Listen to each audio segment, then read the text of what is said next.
So Debs, Yeah? dinner. It's fantastic. Was it? Yeah, it was delicious. Riz, it was good enough. Debbie, It's good enough. Debbie, it was more than good enough. It was Michelin star quality. Really? Yeah. You mean it was down to the jus? It was down to the jus. I think Heston will pay you a lot of money for that. Look, just save it. All right. So listen, tell me, how did the workshop go? With Ted? Yeah. It was good. Yeah. And? Well, we were putting together Jungian psychology theory, Okay. and we were pitching it at quite a sophisticated level. And then? Well, Ted struggled a bit Why? because Ted, being 120 years old, Oi, leave him alone. being the oracle of is Jungian psychology, He is the oracle. was concerned about pitching the theory too heavy Okay. for the ordinary person. And then? So really we were aiming it for therapists and counsellors, Okay. but we also want to include people who are hearing about Jungian psychology for the first time. Sure. So it was quite difficult. Sure, I get that. All right. Brilliant. And? Anything else?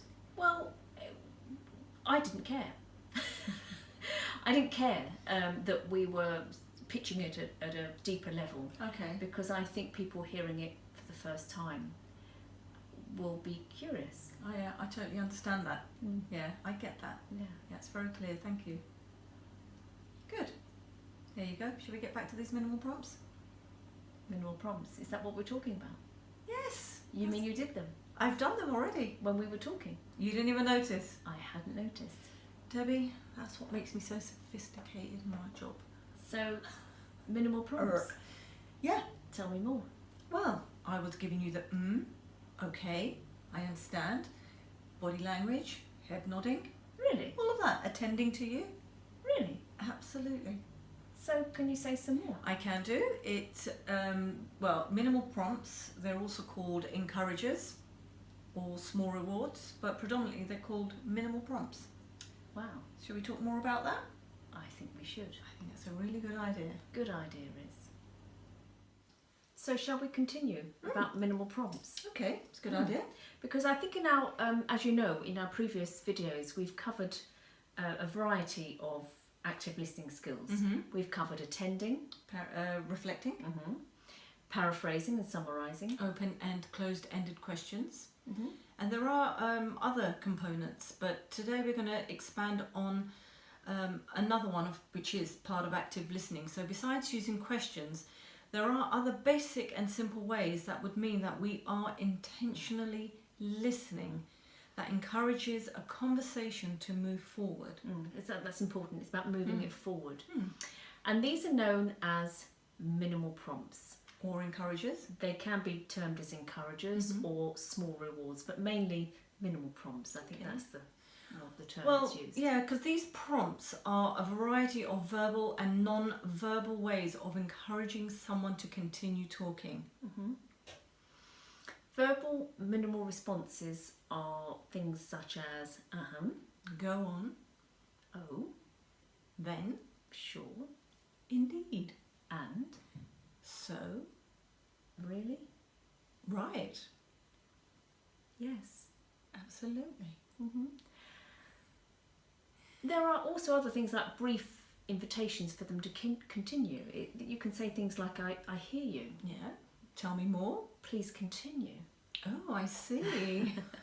Or you can mirror or reflect the last word or phrase the person has used. Yeah, the last phrase the person has used. Yeah, that's often quite comforting to help someone move forward, actually. Yeah, it is. So, non-verbal minimum response is the act of conveying a thought, a feeling or an idea through physical gestures, posture and facial expression. So nodding or shaking of the head. Yeah, shifts in posture, Direction of eyes. gestures of the limbs, Positive facial expression. yeah, or even facial expression that reflects the feelings that have been shown. It could be quite a sad feeling. Yeah, so you kind of like just mirror that. Yeah, mirroring that, yeah. So non-verbal communication, that would be body language. We mustn't forget the body language, because that's a lot of non-verbal communication. Yes, it is, because body language. you're checking for congruency through the body language, through the non-verbal communication. I mean, these cues, they can be subtle or they could be obvious, you know. So having a basic awareness of non-verbal cues will help improve communication, and it encourages a person to talk about their concerns, which can lead to a greater shared understanding.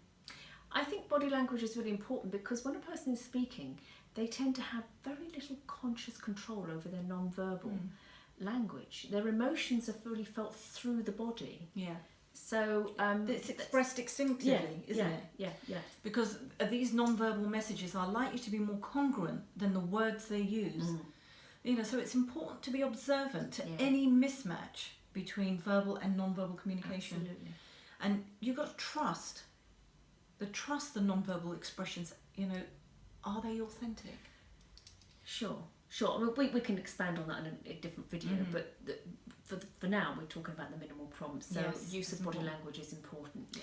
Well, the lack of non-verbal messages can suggest that a person may be carefully controlling their body language and maybe trying to hide their true feelings. You mean when they're being interviewed by the police, trying to cover up a crime they've done? Like you were last week, yeah?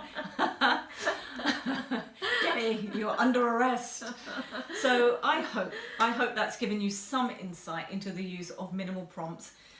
Listen out for them in our future videos, because you know we'll be talking and using them, and we probably won't even know we're doing it. We'll become unaware we're using them. Yeah. So spot them. Yeah. They become very instinctive in the way that we communicate. Yeah. Well, until then, go well. Do you have anything more to say? Are you sure? Absolutely. Good night.